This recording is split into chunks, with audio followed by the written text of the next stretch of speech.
नमस्कार विद्यार्थी मित्रांनो, ब्राईट फ्युचर एज्युकेशन ग्रुपच्या YouTube चॅनलमध्ये मी डॉक्टर सागर जाधव तुमचे सहर्ष स्वागत करतो। तर विद्यार्थी मित्रांनो, आज आपण जाणून घेणार आहोत उत्तर प्रदेशमध्ये MBBS ला ऍडमिशन घेताना काय प्रोसिजर आहे, कोणत्या वेबसाईटवरती रजिस्ट्रेशन करायचं आहे, सर्व डिटेलमध्ये आपण स्टेप बाय स्टेप प्रोसिजर जाणून घेणार आहोत। तर विद्यार्थी मित्रांनो, आज सगळ्यात महत्त्वाची गोष्ट अशी की आपण वन बाय वन पूर्ण रजिस्ट्रेशन काय आहे, till allotment, till admission process आणि त्याचं शेड्यूल जे आलेलं आहे रजिस्ट्रेशन टिल ऍडमिशन प्रोसेस, या सर्व गोष्टींबद्दल आपण जाणून घेणार आहोत। तर सगळ्यात महत्त्वाची गोष्ट, सगळ्यात पहिलं जे आहे तर यूपी मध्ये ऍडमिशन घेताना विद्यार्थी मित्रांनो कोणत्या वेबसाईटवरती रजिस्ट्रेशन करायचं आहे ते सगळ्यात महत्त्वाचं जाणून घ्या।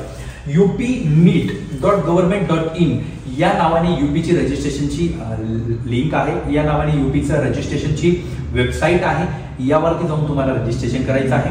त्यानंतर सगळ्यात महत्त्वाची गोष्ट, स्टेप बाय स्टेप प्रोसिजर जर म्हटलं तर आपण पहिलं स्टेप बाय स्टेप प्रोसिजर जाणून घेऊया आणि त्यानंतर आपण पुढे जाऊया ते म्हणजे शेड्यूलकडे। तर यावर्षी 20 ऑगस्ट पासून जे शेड्यूल चालू होतंय ते कशा प्रकारे आहे याबद्दल जाणून घेऊया।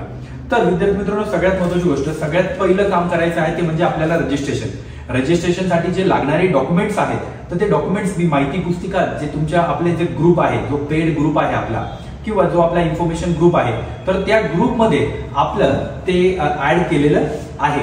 तर विद्यार्थी मित्रांनो, सगळ्यात महत्त्वाची गोष्ट, त्यानंतर सेकंड जी स्टेप आहे तर त्यामध्ये पहिल्या स्टेपमध्ये आपल्याला विद्यार्थी मित्रांनो रजिस्ट्रेशन प्रोसेसमध्ये काही महत्त्वाची information, mobile number, mail ID, त्यानंतर 12वीची मार्कशीट वगैरे या सगळ्या गोष्टी ऍड करायच्या आहे। त्याच्यानंतर विद्यार्थी मित्रांनो, रजिस्ट्रेशन झाल्यानंतर 2 नंबरची प्रोसेस आहे ती म्हणजे रजिस्ट्रेशन फीस डिपॉझिट। म्हणजे जे रजिस्ट्रेशन करतो त्याची जी फीज असते, जी 2000 रुपये फीज असेल तर ती फीज आपल्याला ऑनलाईन डिपॉझिट करायची आहे। त्यानंतर थर्ड प्रोसेस आहे ती म्हणजे सिक्युरिटी अमाऊंट। जर यूपी मध्ये जर तुम्ही MBBS साठी ऍडमिशन जर घ्यायचं ठरवत असाल तर तुम्हाला सिक्युरिटी अमाऊंट ही मॅन्डेटरी भरावीच लागते, जी की 2 लाख रुपये सिक्युरिटी अमाऊंट आहे। तर विद्यार्थी मित्रांनो, थर्ड जी प्रोसेस आहे तर त्यामध्ये तुम्ही जे डॉक्युमेंट अपलोड केलेले आहेत फर्स्ट रजिस्ट्रेशन प्रोसेसमध्ये तर ते सर्व डॉक्युमेंट रजिस्ट्रेशन प्रोसेसमध्ये तुम्हाला ऑनलाईन डॉक्युमेंट व्हेरिफिकेशन होणार आहे। ऑनलाईन डॉक्युमेंट व्हेरिफिकेशन झाल्यानंतर विद्यार्थी मित्रांनो, या सर्व टाइम पिरियड अशा प्रकारे आहे। यावर्षी पहिला जो राऊंड आहे तर तो अशा प्रकारे चालतो आहे, तर त्याच्याबद्दलही मी थोडंफार डिस्कस करणार आहे। तर पहिलं आपण मेरिट लिस्ट, त्यानंतर या सगळ्या गोष्टी आपण जाणून घेऊया, मग आपण याच्याकडे येऊया, शेड्यूलकडे येऊया। सगळ्यात महत्त्वाची गोष्ट, ऑनलाईन डॉक्युमेंट व्हेरिफिकेशन झालं, त्यानंतर मेरिट लिस्ट, त्यानंतर मेरिट लिस्ट जी आहे तर ती आपली डिक्लेअर होत असते। मेरिट लिस्ट डिक्लेअर म्हणजे किती मुलं यावर्षी पार्टिसिपेट करत आहे, काय त्यांचे मार्क्स आहेत, या सगळ्या गोष्टी मेरिट लिस्ट मध्ये दाखवल्या जातात। त्यानंतर विद्यार्थी मित्रांनो, मेरिट लिस्ट झाल्यानंतर आपल्याला नेक्स्ट प्रोसेस जी करायची असते त्याची चॉईस फिलिंग अँड लॉकिंग। या प्रोसेसमध्ये आपल्याला जे कॉलेजेस घ्यायचे आहेत किंवा तुमच्या मार्क्स नुसार तुम्हाला जे कॉलेजेस लागणार आहेत किंवा भेटणार आहेत त्या कॉलेजेसची आणि आपल्याला कोणत्या फीज मध्ये कॉलेजेस पाहिजे हेही खूप महत्त्वाचं आहे।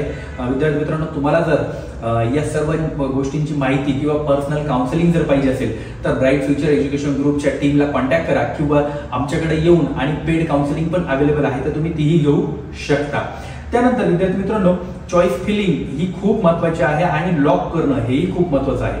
त्यानंतर विद्यार्थी मित्रांनो, हे झाल्यानंतर एक रिझल्ट डिक्लेअर होतो, म्हणजे की तुम्हाला कोणतं कॉलेज अलॉट झालं आहे, कोणतं नाही अलॉट झालं, किंवा तुमच्या मार्क्सला किती कॉलेजेसचे ऑप्शन आहेत, हे सर्व गोष्टी रिझल्ट मध्ये आपल्याला दिसून येतात। रिझल्ट लागल्यानंतर विद्यार्थी मित्रांनो, आपल्याला जे कॉलेज अलॉट झालंय त्या अलॉट झालेल्या कॉलेजचं अलॉटमेंट लेटर काढणं खूप गरजेचं आहे। तर अलॉटमेंट लेटर काढल्यावरती तुम्हाला त्या अलॉटमेंट लेटर वरती सर्व डिटेल्स दिलेले असतात। नोडल सेंटर कुठला आहे, तुम्हाला डॉक्युमेंट्स कोणते घेऊन जायचे आहे, कॉलेजची सिक्युरिटी डिपॉझिट किती आहे, त्यानंतर कॉलेजची फीस किती आहे, कशा प्रकारची अमाऊंट आहे, तर सर्व त्या अलॉटमेंट लेटर वरती सगळ्या गोष्टी दिलेल्या असतात। त्यानंतर विद्यार्थी मित्रांनो, अलॉटमेंट झाल्यानंतर आपल्याला अलॉटमेंट लेटर डाउनलोड करून आणि नेक्स्ट ऍडमिशन प्रोसेस ही आपल्याला मिळालेलं नूडल सेंटर, म्हणजे आता ठराविक आता ज्या भागात कॉलेज असेल जसं आग्रा आहे, लखनौ आहे, अशा ठिकाणी तुम्हाला जे नूडल सेंटर भेटतं त्या नूडल सेंटरला जाऊन तुमची नेक्स्ट प्रोसेस कंप्लीट करायची असते। तर नूडल सेंटर वरती एक स्पेसिफिक आम्ही व्हिडिओ बनवणार आहोत, तर तोही बघायला विसरू नका। Within the next 2 to 3 days मध्ये तुम्हाला नूडल सेंटरचाही व्हिडिओ आम्ही शेअर करणार आहोत। त्यामध्ये विद्यार्थी मित्रांनो, नूडल सेंटरला गेल्यानंतर काय काय डॉक्युमेंट्स घेऊन जायचे, कशा प्रकारे तिथं मेडिकल टेस्ट होता, कशा प्रकारे तिथं अँटी रॅगिंग फॉर्म्स, कशा प्रकारे DD सबमिट करायचा, कशा प्रकारे चेक सबमिट करायचे, या सर्व गोष्टींबद्दल आम्ही तुम्हाला माहिती देणार आहोत त्या नूडल सेंटरच्या व्हेरिफिकेशनच्या व्हिडिओमध्ये. तर विद्यार्थी मित्रांनो, आपण सगळ्यात महत्त्वाची गोष्ट आता जाणून घेणार आहोत ते म्हणजे रजिस्ट्रेशन प्रोसेस. आणि रजिस्ट्रेशन प्रोसेस मध्ये आपण कशा प्रकारे यावर्षी 2024 मध्ये कशा प्रकारे आपण पार्टिसिपेट करू शकतो. तर सगळ्यात महत्त्वाची गोष्ट, रजिस्ट्रेशन चालू होत आहे हे 20 ऑगस्ट पासून. 20 ऑगस्ट ते 24 ऑगस्ट दरम्यान तुम्हाला रजिस्ट्रेशन करू शकता. तुम्ही तुमचं रजिस्ट्रेशन यूपी मध्ये रजिस्ट्रेशन करू शकता. बट त्याच टाइम पिरियड मध्ये तुम्हाला रजिस्ट्रेशन अमाऊंट प्लस तुम्हाला तुमची जी फॉर्म फिलिंगची फीज आहे तीही तुम्हाला ऑनलाईन इथे पे करायची आहे 20 ते 24च्या इन बिटवीन. त्यानंतर विद्यार्थी मित्रांनो, नेक्स्ट जे आहे तर हे कंप्लीट झाल्यानंतर 20 ते 24 नंतर 24 तारखेला संध्याकाळी किंवा 25 तारखेला सकाळी तुम्हाला मेरिट लिस्ट बघायला भेटेल की ज्या विद्यार्थ्यांनी रजिस्टर्ड केलेले आहेत त्या विद्यार्थ्यांची मेरिट लिस्ट बघायला भेटेल. हे झाल्यानंतर तुमचं मेरिट लिस्ट झाल्यानंतर तुम्हाला चॉईस फिलिंग करायचं आहे. 24 तारीख ते 29 तारीख या टाइम पिरियड मध्ये तुम्हाला चॉईस फिलिंग करायचं आहे. या चॉईस फिलिंग मध्ये विद्यार्थी मित्रांनो तुम्हाला खूप महत्त्वाची काळजी घ्यायची आहे.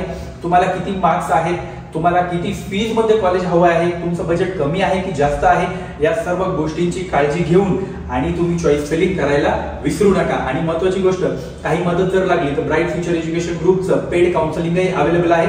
आम्ही युट्यूबच्या जे डिस्क्रिप्शन बॉक्स आहे त्यामध्ये आमचं युट्यूबचा जो व्हॉट्सअपचा जो चॅनल आहे जो फ्री ऑफ कॉस्ट इन्फॉर्मेशन आम्ही प्रोव्हाइड करत असतो, तर त्या चॅनलला तुम्ही जॉईन होऊ शकता. त्यामध्ये आम्ही तुम्हाला सगळ्या काउन्सिलिंगची माहिती फ्री ऑफ कॉस्ट प्रोव्हाइड करत असतो, तर तेही तुम्ही तिथे जॉईन करू शकता.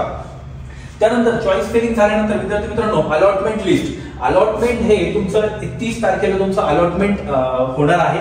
अलॉटमेंट म्हणजे रिझल्ट डिक्लेअर होणार आहे. रिझल्ट डिक्लेअर झाल्यानंतर तुम्ही तुमचं अलॉटमेंट लेटर डाउनलोड करून आणि 31 तारीख ते 5 सप्टेंबर या टाइम पिरियड मध्ये कॉलेजला जाऊन आणि तुमचं ऍडमिशन नूडल सेंटरला जाऊन आणि तुमचं ऍडमिशन फायनल करू शकता. सगळ्यात महत्त्वाची गोष्ट विद्यार्थी मित्रांनो की जेव्हा आपण नूडल सेंटरला जाणार आहोत तेव्हा ऍक्च्युअली खूप सारे प्रॉब्लेम्स विद्यार्थ्यांना फेस करावे लागतात. तर त्या प्रॉब्लेमला सॉल्व्ह म्हणून आम्ही काय केलं आहे, तर नूडल सेंटरला गेल्यानंतर काय काय डॉक्युमेंट्स घेऊन जायचे, त्यानंतर तिथं गेल्यानंतर तुम्हाला मेडिकल टेस्ट करायच्या आहे, तिथे गेल्यानंतर तुम्हाला डीडी सबमिट करायचे आहे, सगळ्या गोष्टी ह्या पूर्ण आम्ही स्टेप बाय स्टेप नेक्स्ट व्हिडिओमध्ये आम्ही घेऊन येतोय. कारण हा व्हिडिओ खूप मोठा होऊन जाईल, त्यामुळे आम्ही शॉर्ट मध्ये हा व्हिडिओ बनवण्याचा प्रयत्न करतो की दिस इज द रजिस्ट्रेशन प्रोसेस, अशा प्रकारे रजिस्ट्रेशन करायचं आहे याबद्दल आम्ही तुम्हाला आज सांगत आहोत. तर विद्यार्थी मित्रांनो, अशाच नवनवीन व्हिडिओमधून आम्ही तुम्हाला MBBS, BMS, BHMS, BDS या सर्व कोर्सेसचे ऍडमिशन प्रोसेस, बेस्ट कॉलेजेस कोणते आहेत, कशा प्रकारे तुम्ही ऍडमिशन घेऊ शकता याबद्दल माहिती देणार आहोत. तर आमच्या चॅनलला सबस्क्राईब करून ठेवा, लाईक शेअर सगळ्यात जास्त लोकांपर्यंत शेअर करा, ज्यांना ऍडमिशन घ्यायचं आहे त्यांच्यापर्यंत. Thank you very much.